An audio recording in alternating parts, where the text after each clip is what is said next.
In this blog, we will see how to create a pop-up box and to accept an input from the pop-up box. So now let us start with the designing of the pop-up box.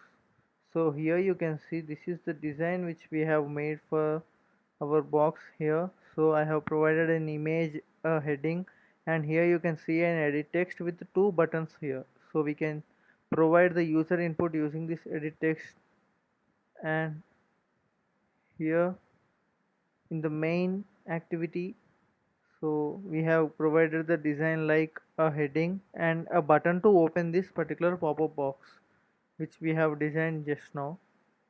So so here in the main activity, we need to specify the button here and we need to set the on click listener here. So as we are using Kotlin, we are not providing the default way of initializing the button or providing the variable of the button. So we are directly making use of the synthetic binding here, and we are just setting the on click listener for our button here. So here you can see when you tap on this on click listener, we can directly move to the pop-up screen. So here when you tap on the button, we can move to the pop-up screen here, and here in the pop-up screen, let us see the design. You can get a clarity here. So here we are having an edit text and two buttons here. So here the button 1, when you have entered the text into the edit text, when you tap on the OK button, then that particular data will be shown as a toast here, and when you tap on the second button, then it will be finished. So let us see the output once to get a more clarity.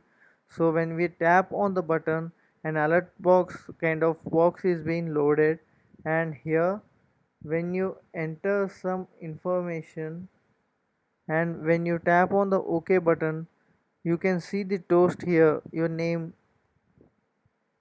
So when you tap on the OK button, you will get a toast, and when you tap on the cancel button, the box is dismissed.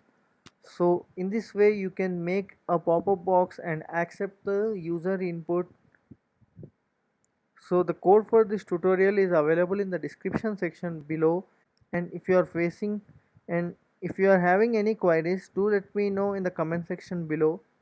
If you like this tutorial, do like, share and subscribe to our channel for more interesting content.